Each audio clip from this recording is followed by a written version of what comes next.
I feel, you make 100 calls and no one picks up.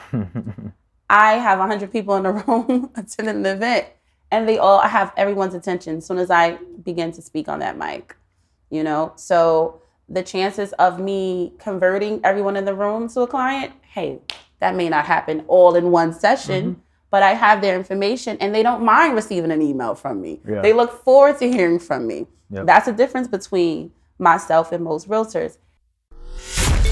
It's the Black Real Estate Dialogue. Tune in.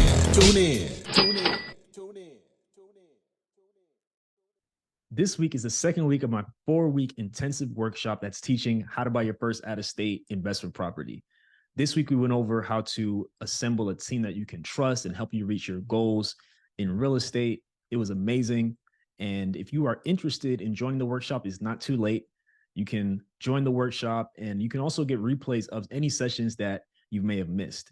Next week, we're going to go over how to find and analyze properties.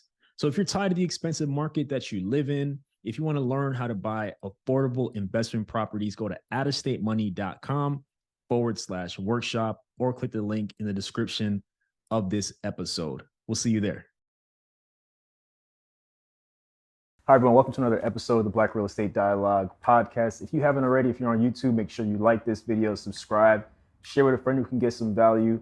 Also, if you're on the audio side, make sure you leave us a 5-star rating and review. Looking forward to hearing from you. Live from Brooklyn, excited about this episode. Here with me, I have Queenella Gibson out of New Jersey. Yes. Queenella, thank you so much. Thank you so much for taking some time to get on the show. Thanks for having me. I'm excited. Definitely. How you feeling today? I'm feeling good. I'm feeling good. Really good. It's been a while since I did a podcast. So yeah. How long do you think it's been, roughly? November last year, okay. So almost a year, right? All right. Well, we're going to have some fun. It's going to be a good one. Let's do it.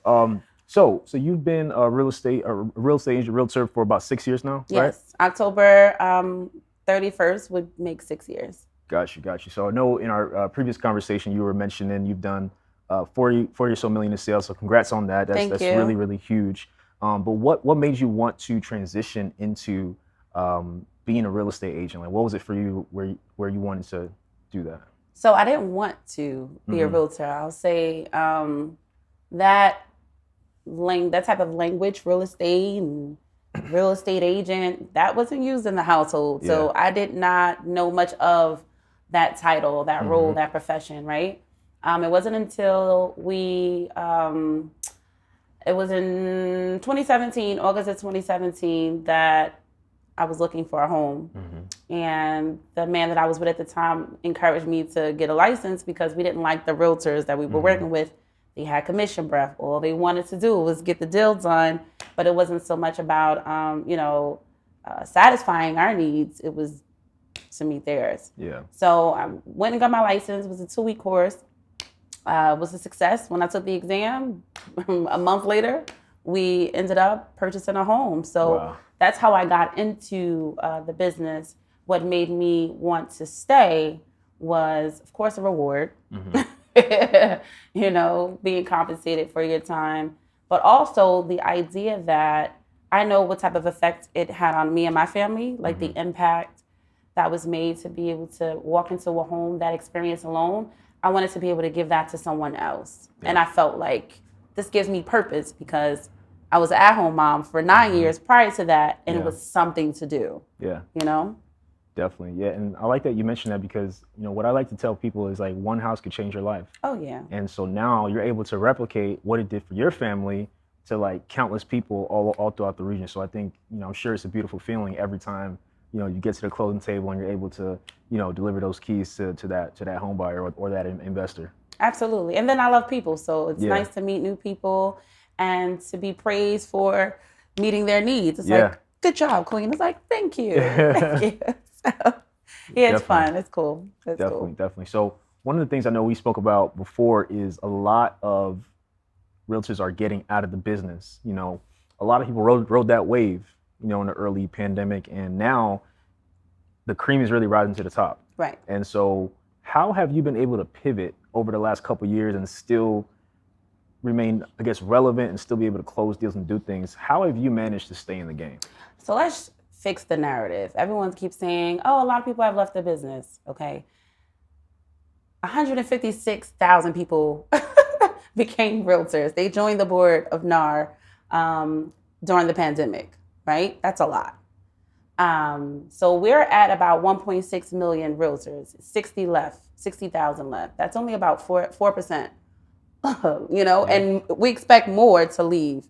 If you think about during the crash, 2007, 2008, 141,000 realtors left the market in 1 year. So you compare that time during this time, it's not really extreme, right? Yeah. So for 60,000 to leave, it's expected. Honestly, more should go because Let's unpack that. to be honest, they came because of the idea, the glitz and glamour. So for me, when they arrived, when that, when it inflated, that number inflated, that is when I pivoted for many reasons. Because it was congested, one. Then two, the pandemic, I was fearful of going outdoors. I was one of those individuals. Some were out there getting the money and some were like, no, I'm going to stay home and try to figure this thing out. So I stayed home, and what I did was I became an author. My book, I Belong Here, Affirmations of a Realtor, right? So I didn't leave my post, but I figured out a way to pivot and get into the homes of people that I probably wouldn't have been able to touch. So my book is now my business card. And when it lands in your hands, you read it, not like a business card you throw on a table, you toss in the trash, right? Or it gets lost in your purse. This is something you actually pick up, you take time to read. And then if it's interesting enough, you pass it on to someone else. Yeah. I would like my business card to be passed around like that. But that's not the case. It's not, for most of us. So my book helps me speak in engagements now because of the book. The message in the books. Now I'm more attractive, and I don't mean visually, physically. I mean spiritually. Like there's a connection that, like, I connect with her. Like I get what she's going through. I've been there, right? So I get called to speak, not just at real estate events, but churches, political, events. So that has put me in front of more people than, and open doors that I could have never imagined. It's almost like those doors didn't exist. Like the receding doors that go into the walls. It's like they weren't even there. I walked into the hallway and I just saw rooms available to walk in. So even hosting events. So I started off hosting events for myself, and now I have high profile people calling me to assist them. And it's putting me in front of their people. Before it was Instagram, lives, and you hope to attract, some of their followers. But now it's like, no, stand in the room with me, on stage with me. And it's expanding my network at the same time. Because I have to work on these events for about 6 to 8 weeks. So 6 to 8 weeks of communicating with these high profile people, these big investors, the city councils. And when I say I did not expect any of these opportunities to come about from that, I was winging it. I was just like, I'm going to use my gifts and my talents, and hopefully it gets me by. But it's just like overnight success. I'm meeting people I never thought I'd be in a room with. And it's all because I did not quit. They say, what's the saying? Losers stop when they fail, but winners keep failing until they succeed. So for me, it was just like, I'm going to keep trying different things, but never leave my post as a realtor. Right? And I'm just going to hope that everything that I touch turns to gold, and it has. I've been blessed to say that everything that I've been doing has been a success. So anyone that's listening, just don't fold. Don't fold. Keep going. Keep going. That's what's going to make you, last long in anything that you go through. You know what I mean? You'll be able to, when you're being pushed, if you push back, at some point they'll give up, That pressure will lighten up because you've built enough strength to withstand anything. Absolutely. And it's funny, we had a previous conversation. I called you like a multiple threat. And what I meant, or like a triple threat. You familiar with basketball? A little bit. I played. So the triple threat is like, you stand like this, you could shoot, you could pass, or you could dribble. Right. So you have 3 options when you're in the triple threat position. But I think I'd say you're not necessarily triple because it's 4, or actually more. But you get the point. I get what you're saying. So I think it's great for other realtors to hear that you can leverage your other gifts, you can leverage your other talents, and I'm sure doing all of those things has helped you to meet new clients. So you said triple threat, and you speak of basketball. When I was in middle school, I played center. Okay, cool. All right. So you talk about triple threat, and then being center. I feel like I'm in the center right now. Yeah. It's like the only realtor that's doing what she's doing, right? So I'm in the center, and you got to be careful when you're playing center, because when you're the center of attention and you're a threat, you're a target, right? So right now I see, people will challenge some of the things that I'm doing. Is it real? Does she really mean what she say? Does she really have what she says that she has? You lose friends. Wow. You lose supporters, because before I was the girl that you would call for networking events, to party and just be your buddy. But now I'm focused and I'm changing and evolving, and I'm in rooms again that no one would ever imagine, right? So it can be challenging sometimes when you're going through life to be the best version of yourselves. Again, if you're a threat to someone and they feel like if you win, they lose, you are now a target. So block the outside noise, block the distractions. You may even have family members that they don't have ill intentions, but they may not believe. But if I had listened to what everyone said about writing a book, about singing and hosting events, and they were saying, look, focus on real estate, no one's doing that. Like that's fun, but focus on real estate. When I was doing my videos before videos were popular, when hanging out on social media all the time, trying to connect with people, and people were like, you waste so much time on Instagram. You got to make the calls. You got to door knock. You got to write letters. You got to do email marketing. And it's like, the world is evolving. I have to meet people where they are. Yep. Allow yourself to be you. And I say it all the time. Don't let anyone else be themselves through you, because there's something in your mind. If you can think it, you can hold it. It can be a reality. Don't allow anyone to get in the way, because that could stop you from being the first to ever do something. Yeah. And then that can cause you to scale like crazy, because you decided to pivot and be different. Yeah. I hope that makes sense. That makes a lot of sense. And I think one of the things that I was really excited to learn as I was learning more about your story is you have a unique approach, right? Like a lot of people are saying all those things are like fun, like you need to go the traditional way of getting clients and meeting people. But it's like being yourself, hosting these events, and people, they say they got to know, like, and trust you, right? To do business with you, right? So being in those opportunities, like hosting events, real estate or otherwise, singing and doing it in the book, like those give people opportunity to meet you in an environment that they probably weren't looking to meet their realtor, you know what I'm saying? Right. Or the realtor who they told their cousin about or their uncle about, who's trying to sell a property or buy, whatever the case is. So it accomplishes the same thing. It does. It's a different way of approaching it, which probably makes people not at ease, because it's different than what the status quo is, So I mean, I think there's more than one way to skin a cat. Absolutely. I feel, you make 100 calls and no one picks up. I have 100 people in the room attending the event, and I have everyone's attention as soon as I begin to speak on that mic. So the chances of me converting everyone in the room to a client, hey, that may not happen all in one session, but I have their information, and they don't mind receiving an email from me. Yeah. They look forward to hearing from me. Yep. That's the difference between myself and most realtors. Now I can also be selective of who I want to work with, and then I refer out, because I'm also getting paid for the books. Yeah. I'm also getting paid for hosting events, speaking at events, and coordinating events. So, it's not that I'm putting myself out there. I'm doing multiple things at once. I'm being my true self. I'm enjoying life by being able to, share these gifts and talents that I have, right? God said, if you don't use it, you lose it. So I'm doing what he says, and I'm using it.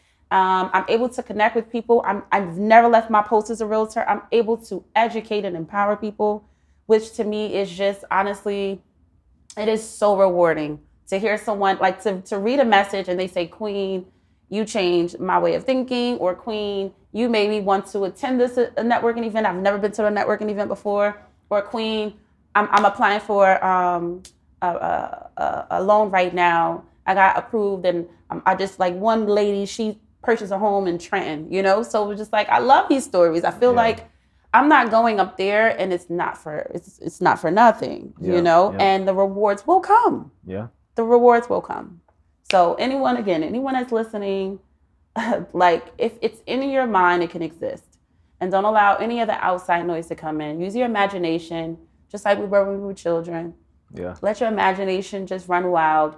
And at some point, they're going to stop calling you crazy, and then they're going to see your story. Once you make it, they're going to look at your story and be like, you know what? Only you have the heart. Only you could do what you do, you know, because I ain't got it in me. That's when the stories change. That's when the stories change. When I wanted to cut my hair, they're like, girl, you crazy. But when I cut my hair, they're like, you know, only you can wear that haircut. So that's how life is. People, they put their insecurities, their opinions on you. And that's why I say people try to live through you. And they want to control, because in their mind, the way the story goes in their head about you, it doesn't end or it doesn't flow this way. So they want to stop you and tell you to get back in line. And it's like, no. I'm the author. I create my story. And if I wanted to go left to see what left does for me, I'll stay in the same vehicle. I'm still a realtor. Yeah. But I feel like this route is going to get me closer to where I need to be than if I go your way. Definitely. I mean, we could end it there. I'm joking. We got more to go. No, I love that. So many things within the real estate market have changed over the last couple of years. So we got early 2020 through like 2021, rates were pretty low. Stuff was hot. Like people were buying like crazy. And now we're in a place where interest rates are higher than they were a couple years ago. And so what has it been like for you as a realtor? Did you have to change the clients you were targeting? What were some of those changes that have taken place on the realtor side for you for the last couple of years? So coming into the industry, I was a buyer's agent, and most realtors can relate to this. You got excited once you had a listing, you know? For the most part, when you start in real estate, most realtors are working with renters or buyers. To get a listing is just like, oh, you made it. Where's my award? Give me my trophy. I'm a certified realtor now, right? So I was more of a buyer's agent, but the pandemic forced me to make the change, again, the shift, and I started to attract more seller clients. And I could not stand working with investors. Like, I was just like, I'm not going to be the girl that's writing 20 offers below asking, and they're not getting through. But because I was working with sellers with distressed properties, I started to do more short sales, something else I wasn't really familiar with. And I needed investors to be able to, to be that matchmaker. I needed an investor that had the experience, that did not mind taking on the responsibility of a property that's distressed, a homeowner that can't pay for the city's inspections. Yeah. They can't pay for that oil tank that's underground. They can't pay for any of the repairs, or, they just don't have the funds, or to cover the costs for the realtors and all the other real estate fees, transactions, fees associated with the transaction. So I had to make friends with investors. So now I'm like, okay, I'm tapping into everything. Now I'm working with investors, I'm working with sellers, and it's something that I did not do before the pandemic. Another thing is more content. I feel like that's just a thing. You can't be a realtor and not have content. You have to have a social presence. You have to do more video. And I don't mean TikTok and the dance. I never did that. Coordinate dances. I never did. No, I never did this. Yeah, I'm glad that's over. But I never did that. But you have to have more. You have to be in front of people. Like, people don't want to see a still image anymore. They want to see you speaking. They want to be able to connect with you through video. So that has changed. Another thing that's changed is the environment I found myself in, and I'm sure most realtors can relate, is the energy is low in real estate now. You can tell everyone's under a lot of pressure, a lot of stress, and realtors seem to want to work more together than to be at odds with each other. So we want to get the deal done. So let's close. And not that they're being unethical or they're not representing their clients, but less ego. Yeah. Before, they couldn't separate their emotions from the transaction, from business, right? Or the individual rather. So there was a time where you were being attacked. During the pandemic, if you were representing the seller, you looked at all of the buyer's agents like, you wish you were me, you're beneath me.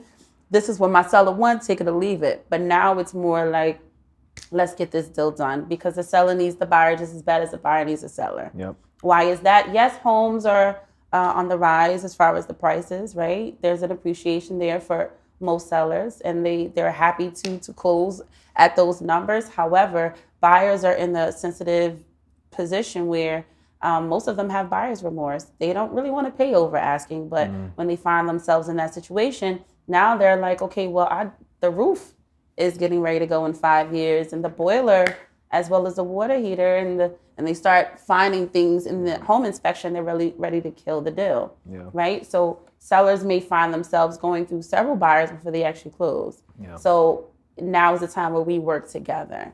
How is it that we can negotiate a deal and everyone walks away happy? It's a win-win situation. No one takes a loss, right? So that has changed.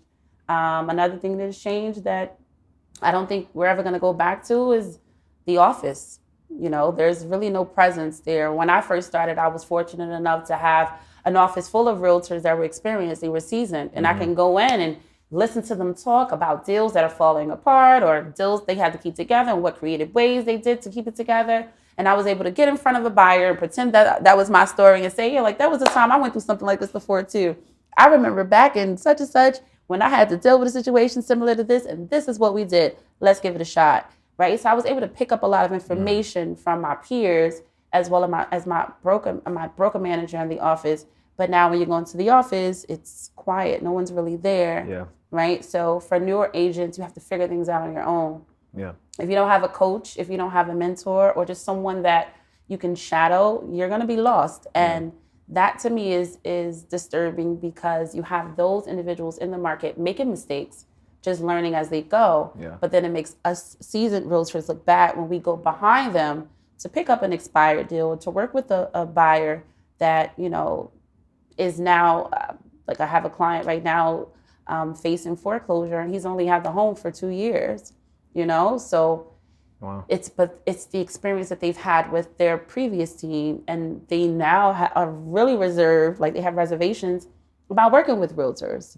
So I feel like there's going to be, if the 56 that we have that have left, 60,000 that have left, if more don't go, if they don't leave, or at least get the training they need, the education they need to be successful and to do things the right way, more accurately, we're going to be dealing with a lot of for sale by owners soon. They're not going to want to work with, having a realtor as representation because of the experience purchasing the home.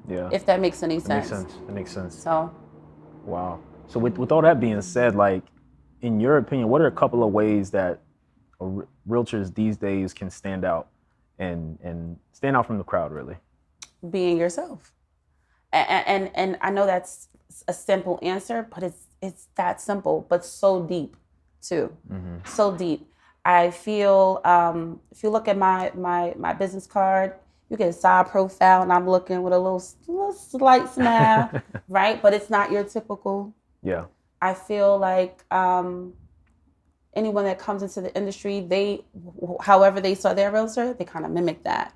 Or the majority, they're like, oh, you probably even Google online realtor poses. Probably. You probably look up realtor poses, realtor outfits. I mean, I'm going to say I've done the same. And then I was like, that's boring. I'm just going to be myself, you know? So just being you is what's going to separate you from everyone else, because no one else can be you. No one talks like you. No one laughs like you. No one has the same style.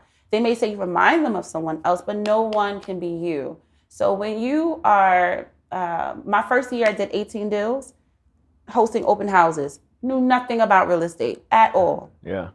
At all. I just repeated some of the stories that I've heard. But what made people want to work with me was I played my music at the open houses, the music I liked. I set up snacks because I didn't want to sit at an open house for 3 hours and be hungry and not have anything to eat. I had coloring books and crayons for the children that came into the open house. I have kids. Yeah. So I just thought about the experience that I would want to have and that I want to give. Yeah. And this was coming from me. Yeah. I wasn't asking realtors around, what do you do? How do you set up? Okay, I'm going to do just that. No. I looked at the best and I saw what the best were doing. And I said, okay, I'll implement that, but I'm going to add my own flavor to it. Yeah. You know, so follow people, they have their gurus, they have the people they want to mimic or mirror. That's fine. But don't forget to include yourself. Yeah. And then that's how you'll go far. Because your brand is really who you are. Yep. And for your brand to be consistent, the only way to be consistent is if you're consistent with being yourself. Because if one day I'm just like this chill, ratchet, crazy girl because I'm trying to mirror somebody and I want to be that, and then the next day I'm all proper and, like it's not consistent. Yeah. People kind of see right through it. Like that's not really you. You're shy. Be shy. Yeah. And say I'm shy. And then maybe you'll attract every shy person in the world. You'll make them more comfortable. Yeah. That makes any sense. I'm loud. I agree. I don't try to bottle that up. I know there's a time and place for everything. I try my best to keep it together, but I have no shame in who I am. Yeah. And I try to be that because I'm not going to be able to serve. Everybody won't be for me. I'm not going to be able to service everyone. Yeah. But I try to be my true self and attract those that are like me, and then we will go far because you'll stick around. Yeah. Because there's something about me that reminds you about something in you, and there's a connection that you just can't figure out, but it's what's going to keep us together, if that makes sense. It makes sense. All right. It makes sense. I love that. So one of the other things I really appreciate that you do is, you got New York City, right? You got Brooklyn, you got Atlanta. You have these major cities that always get a lot of attention, always have a lot of events about real estate, building wealth and things like that. But there are places that are forgotten, places where maybe the big person won't spend time going because maybe they don't feel it's worth their while. But I know you've done events in places like Reading, Pennsylvania, Yes. different parts of New Jersey, and those are not really places people think of when you think about those big events, right? So I would love to hear from you just the importance of doing that. Okay, so I met a guy and at a networking event, and he lives out in Reading, PA. So he was putting a flyer together, and I was like, let me do it for you, because he said he wanted to do an event. I said, let me do it for you. And then I started putting the flyer together. And then I was like, you know what? I'll help you with the event. Put the event together, gave it more structure, and we had a focus. And then he thought it would be a great idea for me to come and visit the city. And I came out and I spoke with a lady there who has a nonprofit organization. And she gave me letters to read from children that are in that town. And it was very, very, very heartbreaking. Like, I teared up. This is a community where there's high violence, high crime, but it's amongst the youth. It's not even the adults. Like, the adults are more sick. Like, they're addicts, right? They're alcoholics, they're drug users. But the children are the ones that are gunning down each other. They're the ones that are getting pregnant.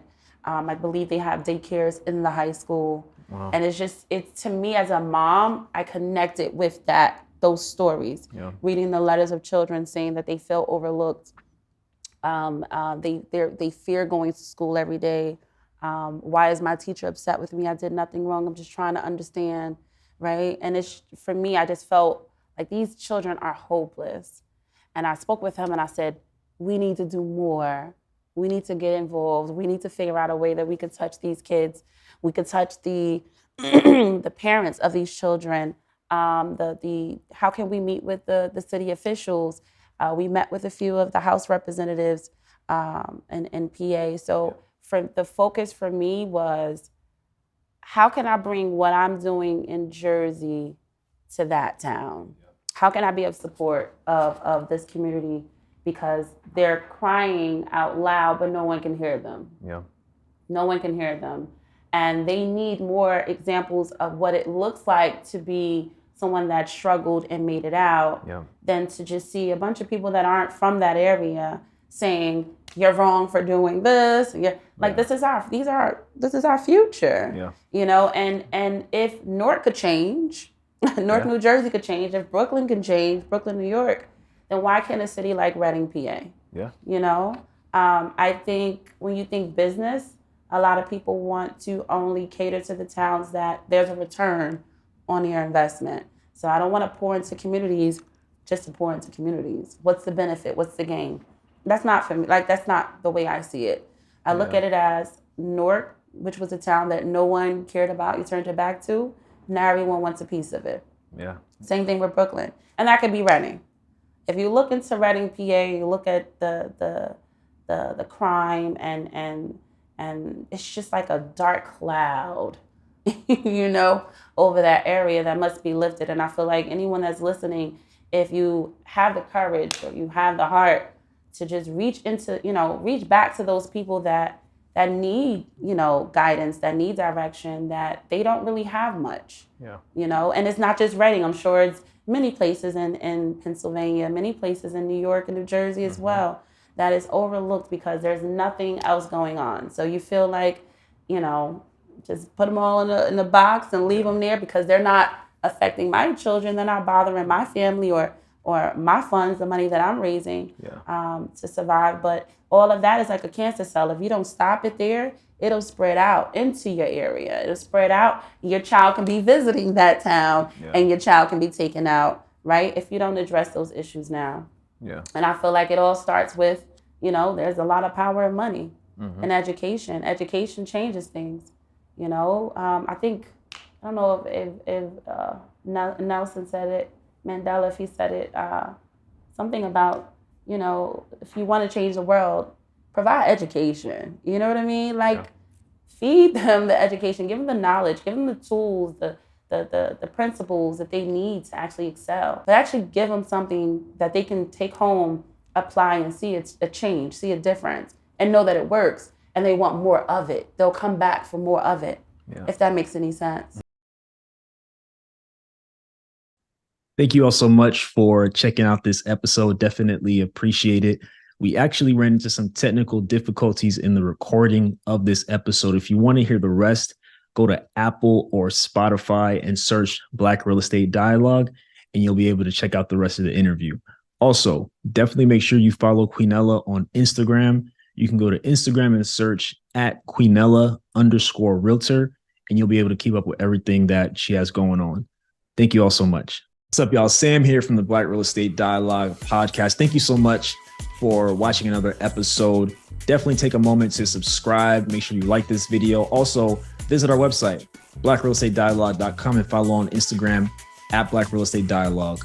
Talk to you soon.